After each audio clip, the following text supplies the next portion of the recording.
Hello, I'm Ivy and I'm a 31-year-old woman. I've been married to my husband Mark for about 6 years now. Our relationship has always had a lot of ups and downs, if I'm being very honest. The reason for this is my mother-in-law, Jill. Jill and I were as opposite as they come. Jill was a very traditional woman. She believed that men ruled the house and that women were supposed to be submissive to them. I didn't hold any of these views, but I never chastised her for her views in any way. I understood that she came from a generation where that was the norm. However, times have changed, and regardless of the gender roles, to survive in this economy, both genders needed to work. Jill never worked a day in her life, at least worked anything but housework. I, on the other hand, had started working at the age of 15 because I didn't come from a financially stable family. If I wanted to have anything, I needed to work for it. I developed a really good sense of work ethic, and a majority of my teenage years and my 20s were spent outside the house. Because of that, I never really learned how to do housework well. I mean, I can clean the house and make sure everything is neat, but if you ask me to cook, I wouldn't get very far. Jill absolutely hated that. She hated that I was working to begin with, even though I made more than Mark. She constantly belittled me and called me a disgrace to all women. The first time this happened was when we first met.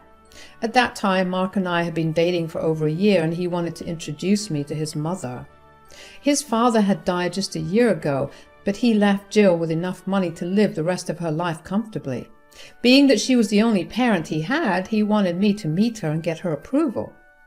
We met for lunch at her place. She seemed really nice and welcoming at first, but all that changed when we started eating lunch. So, what are you studying right now? I'm studying digital marketing. Oh, and why is that? I wouldn't expect that to be a course that's popular among women. Oh, well, it's pretty popular in general. With the way the world is developing, there is huge scope for digital marketing. I chose it for that primary reason. So, you mean you plan to work after you graduate? Of course. At this rate, I don't think I'd be able to survive without working. Okay, that's enough about Ivy, Mom. Why don't you tell us about how you made this casserole? It's really good. Can it, Mark? Tell me, Ivy, why do you say that you can't survive without work? Well, I've been working since I was 15 to support myself. 15? Did your parents not help you out? Of course they did, but I needed money for other things like extracurriculars or even just to buy myself things that I liked. That is the job of the man of the house, not yours. Well, both my parents worked really hard to make sure I had food and a roof over my head. I didn't want to burden them even more. It's a good thing, though. I know how the corporate world works, and I have a pretty stellar work ethic. That's disgusting. Excuse me? Women are not supposed to work. I tried to ignore the fact that you showed up in jeans because I hoped you were more feminine than that. But this I can't tolerate. What's so wrong about working? If I didn't work, I wouldn't be able to get an education. What does education matter when you have to take care of your house and kids once you marry Mark? Okay, that's enough, Mom. You either stop talking or Ivy and I are leaving. I remember being so appalled at Jill's ideologies. After that, lunch was pretty much ruined. Jill kept glaring at me and would not even look at me. Mark tried his best to lift the mood up, but Jill would not budge. After we left her place, which she insisted on me doing, by the way, Mark apologized a lot for his mother's views. He told me that that was how she was raised, and his dad was a man who believed in those views as well. The only thing I could think about how lucky Mark was to have been born a man, because if he was a girl, Lord knows he would have had hell to deal with. Of course, I didn't interact much with Jill after that. Even if I did try, she refused to acknowledge me. She would even frequently text Mark, telling him that he deserved someone who would submit herself to him and not some pansy who barely stayed home. Her digs hurt a lot, but I eventually learned to ignore them. I knew that her hatred stemmed from her lack of experience and knowledge, and maybe she was resentful that I was living the kind of life that she was never able to. I tried my best to be patient with her, but after Mark and I moved into our own place after graduating, Jill would drop in unannounced a lot. She would literally come over right after Mark and I would get back home from work just to insult me. She would call me a disgrace for not having a hot meal prepared for her tired son who worked long hours.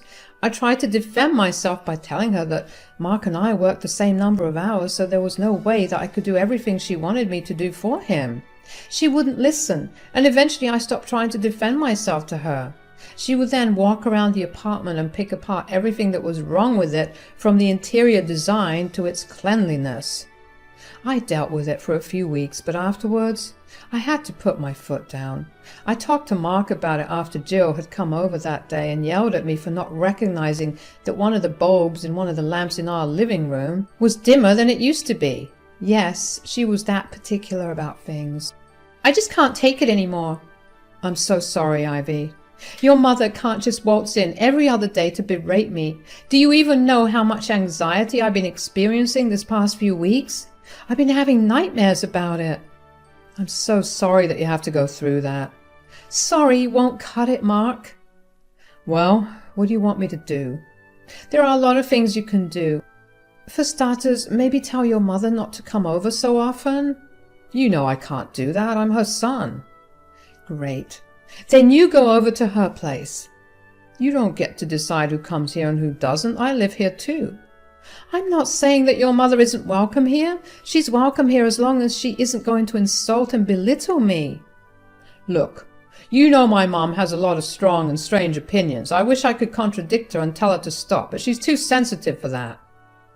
You need to do something about it. Don't you see that I'm getting hurt because of it? You can't just watch your mother hurt and insult me for hours and get away by telling me sorry. Sorry isn't making me feel better. Okay, I'll tell her to stop coming over more often, but I need you to know that that won't stop her from coming over. I'm being herself. That's just who she is. I wasn't happy with that exactly, but Mark stuck to his word. I began to see Jill less frequently, and I could finally breathe in peace again. Although I will say that Jill seemed to hate me even more than she did before. I couldn't even bring myself to care about it. We spent a good few years without her interference. Mark still visited her a lot, but I kept my distance from her and instead just focused on my work. I got promotion after promotion, and Mark and I began to live very comfortably. When we were around 25, I got pregnant. At that point, our relationship wasn't at its best because Jill began interfering in our relationship once again. She kept telling Mark that I was emasculating him by being the one who earned more money, and it started getting to him. He began withdrawing himself from me and became very passive-aggressive. I was going to leave him, but the pregnancy changed things. I very well had the means to leave and never tell him a word, but I felt like that was the wrong thing to do. I still loved him very much, and he deserved to know that he was going to be a father. Surprisingly, Mark was really happy when he found out that he was going to be a dad. So happy, in fact, that he did an entire 180 with his personality. We became even closer as a couple. He began to stand up to Jill whenever she said anything against me. Although her insults stopped when she found out I was pregnant because she believed that pregnancy was me fulfilling my role as a woman, not to mention she thought that it meant I would stop working. I didn't have the heart to tell her that it wasn't going to be the case, mostly because I didn't want to be pregnant and deal with her hatred towards me.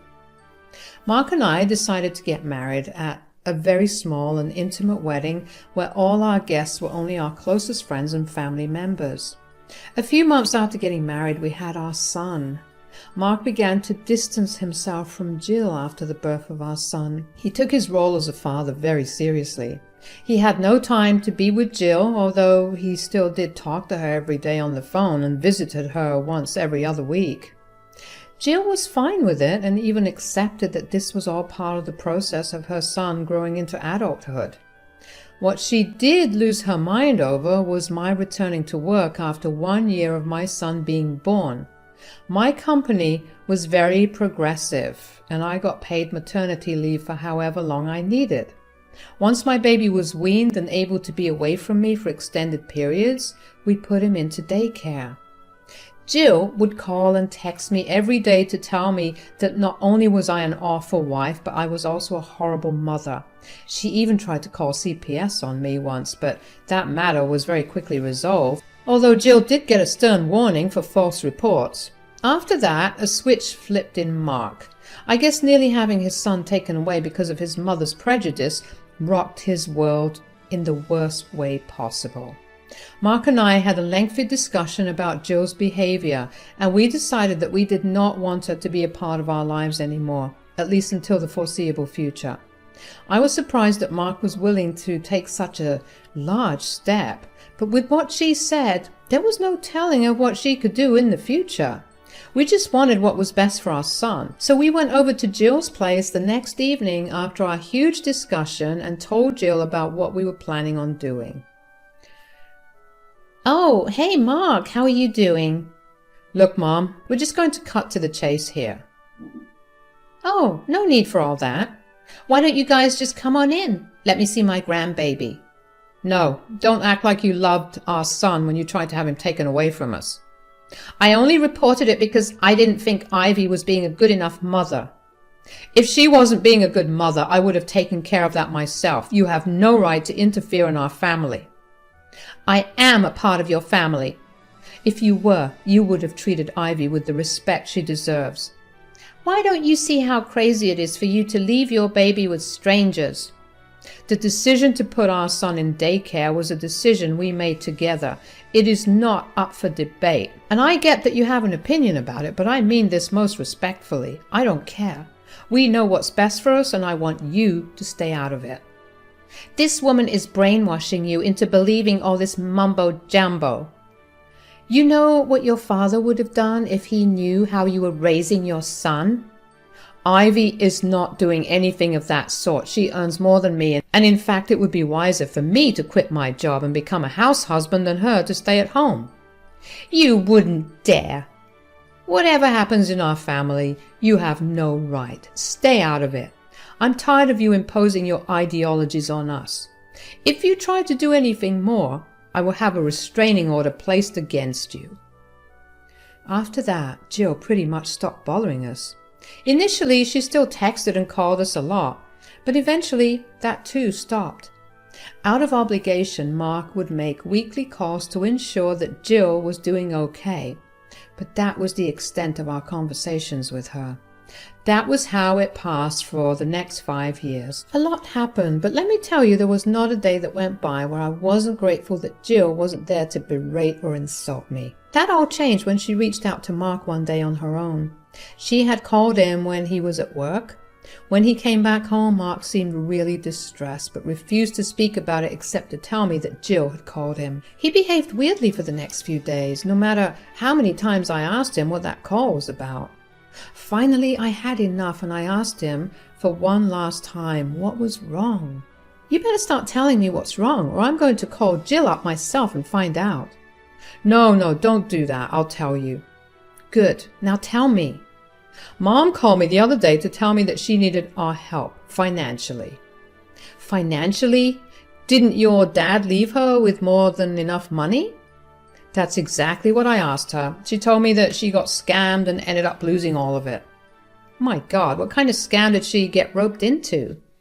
"I'm guessing a Nigerian prince scam, whatever it is. I've been stressing out about it." "Why didn't you come to me about it?" "Well, I was worried that you'd get really mad and tell me not to help her out." "I don't like your mom, but I'm never going to be as cruel as her. What do you want to do about it?"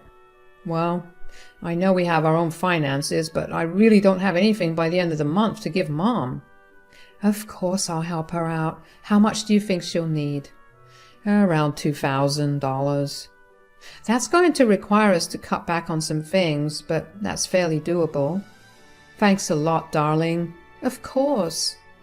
To be honest, I was not happy to hear that Jill had managed to lose all her money. Now, I had no idea about how much money was in there, but I knew that it was more than enough for her to be able to not only eat out every day, but also buy herself all the fancy things she wanted without her having to bat an eye. For the next few months, I sent Jill the money. Funnily, she never complained about me sending the money instead of her son. Maybe she did see just how valuable I was to our family and why it was so important for me to work. I rode that high of having silently put Jill in her place for those few months, and then it all came crashing down. Me sending Jill money every month opened the gates for her to enter our lives once again. It started off with Mark and Jill getting on call every other day, and then Mark started visiting her. I had no problem with it. As long as Jill wasn't insulting or belittling me, she was free to make her comeback. When Jill started coming over to our place, she was nice, or as nice as she could be. She would ignore me for the most part, and I was grateful for that. But as time passed, she got bolder and began to go back to her old ways. This time, instead of standing up for me, Mark ignored everything that happened. It only got worse after that. For the next year, I went back to being tormented by Jill. I tried to get Mark to do something about it, but he always told me that his mother had just gone through something traumatic, so he couldn't be mean to her. I was frustrated, and I felt like I was back at square one. My only comfort was that my son wasn't being exposed to the way that Jill treated me. That was until one day at dinner I happened to accidentally spill some food on the table, and I was serving my son his food, and he called me a ditz with hay for brains. I stood and stared at him in shock. That was not something my son would ever say to me. But there was one person who would do that: Jill. In fact, she has called me that many, many times. I gently asked my son where he heard that phrase from, and he revealed that Mark had been taking him over to Jill's when I was at work for the past few months. To say I was livid was an understatement. I told Mark that Jill was under no circumstances allowed to see or interact with our son until he was 13. I didn't want her views to shape who he was in any way. To find out that Mark crossed the only boundary I had made me see red. So I decided that I needed to get even. I had one thing over Jill, and that was me sending her money. Although maybe it was because of how angry I was, but in that moment I realized just how weird it was that Jill got scammed out of all her money. There must have been a lot in there, and even she was not stupid enough to give her account details to anyone. She wouldn't even let Mark use her card. I decided to do some digging. The next day I went over to her place and told her that I had been trying to transfer her some money, but the transactions weren't going through. I told her that I had called my bank and my account was in the clear. I asked her if I could check if something was wrong with her account. Jill was hesitant at first, but she eventually let me in and gave me her phone. She watched me over my shoulder as I looked into her bank app and did not let me see how much she had in her bank at all. I went through the FAQ and troubleshooting options before I decided to give up and tell her that I just call her bank for her. I shut off Jill's phone and placed it on the table in front of me. Jill finally relaxed and even offered to get me something to drink herself. I accepted her offer, and while she was away, I unlocked her phone again. I knew her passcode, so all I needed was a few minutes with her away. I looked into her account, and she has well over $1 million in her account. I was shocked to see such a large number, and even more enraged at the fact that she had been lying for months just so she could come back and torment me. I set the phone back down to the way it was when she left and quickly made an excuse and left. I was fuming. I decided to not send her any money because she had no need for it. I didn't tell Mark anything about it because I was still wrapping my head around it. The next day, though, while I was at work, Mark called me. "Ivy, what the hell?" "Wow, what happened to hello?" "Don't you try and play smart with me right now." "You either calm down or I'm hanging up." "Don't you dare. I'm giving you 5 seconds to tell me. Why didn't you send my mom the $2,000? We're already a week into the month." "I didn't want to." "What? Why?" "Why don't you check her bank account before yelling at me?" "What do you mean?" "I went over to her place yesterday and managed to sneak a peek at her account. Let me tell you, she does not need money." "How dare you say that my mom is lying? She would never lie." "Wouldn't she? She's always done that. You need to cool down and we can talk after you see her bank account. Bye. Now, I don't know how Mark managed to get a hold of his mother's bank statements, but let me tell you, the fallout was not pretty. Mark picked me up from the office that day and he apologized to me over and over again for his behavior. I forgave him, but I told him that I wanted to know why Jill was taking money from us when she had more than enough. At first, Jill refused to admit that she had money, but Mark had printouts of her bank statements, and then she confessed. She told us that every day since she stopped talking to us, her hatred for me only grew. She saw no other way of hurting me, so she chose to exploit the one thing I was proud of, my income. She knew that Mark would have no way of supporting her, and only I would. She thought it would damage my ego. Mark and I looked at her in horror. Her line of thinking was so twisted that we couldn't wrap our heads around it. Mark told her that this time onwards, he wanted nothing to do with her. Jill tried to beg us not to leave her and even called me a witch, but Mark had none of it. Over the next few weeks, we had a restraining order placed against Jill. We blocked her everywhere and refused to associate ourselves with her. We got many calls from Mark's family regarding us abandoning Jill, but we welcomed them to take care of her since we couldn't. Mark is slowly trying to process everything, and I've been trying my best to be there with him. I know that things can only get better from here on. Thanks for listening.